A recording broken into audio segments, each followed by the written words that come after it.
So hello everyone, কেমন আছেন সবাই? আশা করছি সকলে ভালো আছেন। আজকে আপনাদের এমন একটি রেস্টুরেন্টের সন্ধান দেব যেটা হয়তো সকলে চিনেন, সাতক্ষীরাবাসী সবাই হয়তো রেস্টুরেন্টটা চিনেন। এটা হচ্ছে ফুড প্লাস রেস্টুরেন্ট। এটা কিন্তু সাতক্ষীরা টাইগার হোটেলের 7 তলায়। টাইগার হোটেল তো আপনারা সবাই চিনেন। এই যে দেখেন, আমরা কিন্তু সিঁড়ি দিয়ে উপরে উঠতেছিলাম।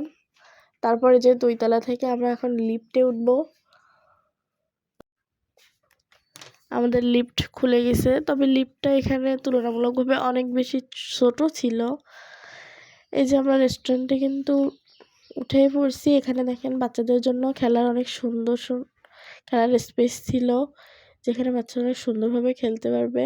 হচ্ছে আমাদের স্পেশাল মেনু কার্ড, এগুলো হচ্ছে তারা বিভিন্ন সরকারি অফিসারদের কাছে বিক্রি করছে, যেখান থেকে আমার হাজবেন্ড কিনেছিল। আর এটা হচ্ছে তাদের রেগুলার মেনু কার্ড।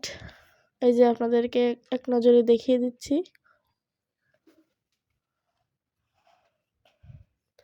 আর এই যে বাইরে দেখেন, ছবি তোলার জন্য একটা সুন্দর প্লেস আছে। এখান থেকে সাতক্ষীরা শহরটা দেখতে যে এত বেশি সুন্দর লাগতেছিল, যদিও তখন অনেক বেশি রোদ ছিল, কারণ আমরা দুপুরে লাঞ্চের টাইমে গেছিলাম।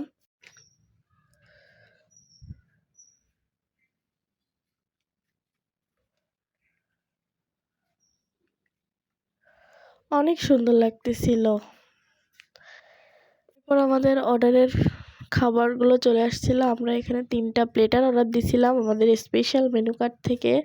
আর এই যে ঘরটা দেখতে পাচ্ছেন, এখানে ওনাদের কিচেন রুম। তো এখানে আমার হাজবেন্ড খেয়ে বলছে যে খাবারগুলো অনেক বেশি মজা হয়েছে, মানে যেরকম টেস্ট হওয়া উচিত তেমনই হয়েছিল। আর এই যে তাদের উপরের ছাদের যে ভিউটা, এখানে সন্ধ্যাবেলা অনেক বেশি সুন্দর লাগবে জায়গাটা। যদিও সন্ধ্যাবেলা এখানে সমস্ত লাইটিং করা আছে, সেগুলো যখন অন করা হয় তখন অনেক বেশি সুন্দর দেখা যায়। আর উপর থেকে তো সাতক্ষীরা শহর থেকে আরো অনেক বেশি সুন্দর লাগে। এখানে অনেক সুন্দর করে প্রাকৃতিক দৃশ্য অঙ্কন করা আছে, এই যে দেখেন। আর এখান থেকে সাতক্ষীরার ভিউটা যে কি সুন্দর লাগতেছিল। বিকালের ভিউটা জাস্ট অস্থির ছিল। বিকালে সাতক্ষীরা শহরটা দেখেন কত সুন্দর, আর সন্ধ্যায় তাহলে আরো কত বেশি সুন্দর লাগবে।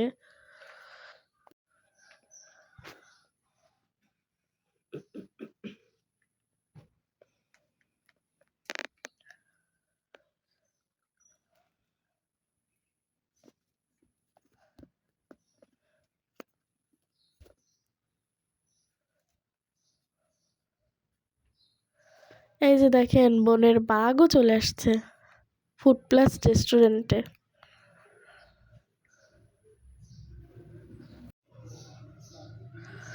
আর এই যে দেখেন, গায়ের বধূরা এখানে কাজ করতেছে। দেখছেন কি সুন্দর প্রাকৃতিক দৃশ্য অঙ্কন করে রাখছে। আসার সময় দেখি রাস্তার পাশে মামারা এখানে মোগলাই পরোটা ভাজতেছিল। তো সকলে আমার পেজটাকে ফলো দিয়ে লাইক কমেন্ট শেয়ার করে পাশে থাকবেন। ধন্যবাদ।